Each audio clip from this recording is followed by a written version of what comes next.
Friends, welcome to அம்மாவின் சமையலறை கோயம்புத்தூர் சமையல். இன்றைக்கி நம்ம ஒரு சட்னி ரெசிபி எப்படி செய்யலான்னு பார்க்கலாம். இது செய்கிறதுக்கு ஒரு 6 கத்திரிக்காயை கட் பண்ணி எடுத்திருக்கேன். ரொம்ப பொடிசாக கட் பண்ணுங்கிறது இல்லை, இப்படி 1-2 கட் பண்ணிக்கோங்க. ஒரு உருளைக்கிழங்கையும் கட் பண்ணி எடுத்துக்கலாம். கத்திரிக்காய் உருளைக்கிழங்கும் கருத்து போகாமல் இருக்கிறதுக்கு தண்ணியில் உடனே கட் பண்ணோன்னே சேர்த்துக்கோங்க.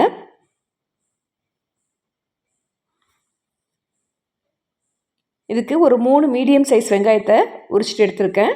அதையும் கட் பண்ணி இதோட சேர்த்துக்கலாம்.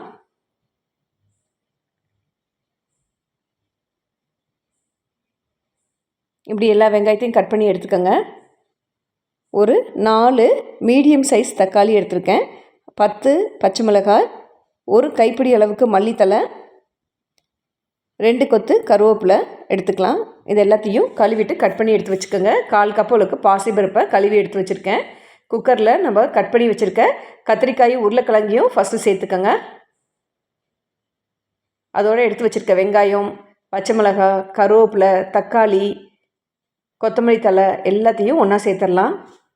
கழுவி வச்சுருக்க பாசிப்பருப்பையும் இதோட இப்போ சேர்த்துடலாம்.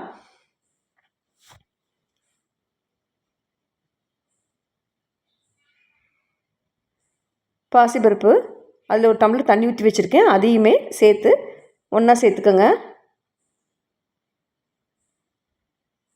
இதுக்கு ஒரு துண்டு அளவுக்கு புளி சேர்த்துக்கிறேன்.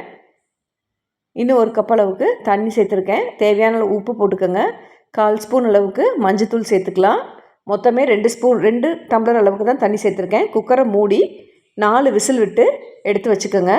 அடுப்பில் ஒரு கடாய் வச்சு 2 ஸ்பூன் அளவுக்கு எண்ணெய் விட்டு 1 ஸ்பூன் கடுகு போட்டிருக்கேன். கடுகு நல்லா பொரியட்டும். 3 வரமிளகாயை எடுத்து கிள்ளி வச்சுக்கலாம்.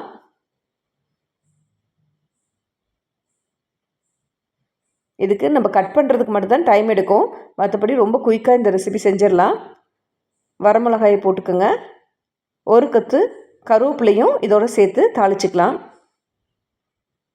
குக்கரில் விசில் எடுத்து வச்சுருக்கேன். அதை நல்லா கடைஞ்சிட்டு இதோடு சேர்த்துக்கலாம்.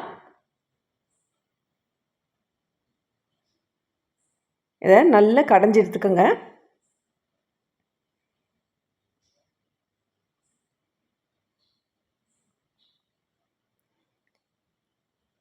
இதையும் தாளிப்போட சேர்த்துடலாம். இதுலேயே கொஞ்சம் தண்ணி சேர்த்து அதையும் இதில் ஊற்றிடுங்க. ஊற்றி நல்ல ஒரு கொதி வந்தோடனே ஆஃப் பண்ணி சர்வ் பண்ண வேண்டியதான். இந்த சட்னி ரொம்ப டேஸ்ட்டாக இருக்கும். நீங்கள் கண்டிப்பாக இதை ட்ரை பண்ணி பார்த்துட்டு எனக்கு கமெண்ட் பண்ணுங்கள், லைக் பண்ணுங்கள். அம்மாவின் சமையலறை கோயம்புத்தூர் சமையலுக்கு சப்ஸ்கிரைப் பண்ணுங்கள். தேங்க்ஸ் ஃபார் வாட்சிங்.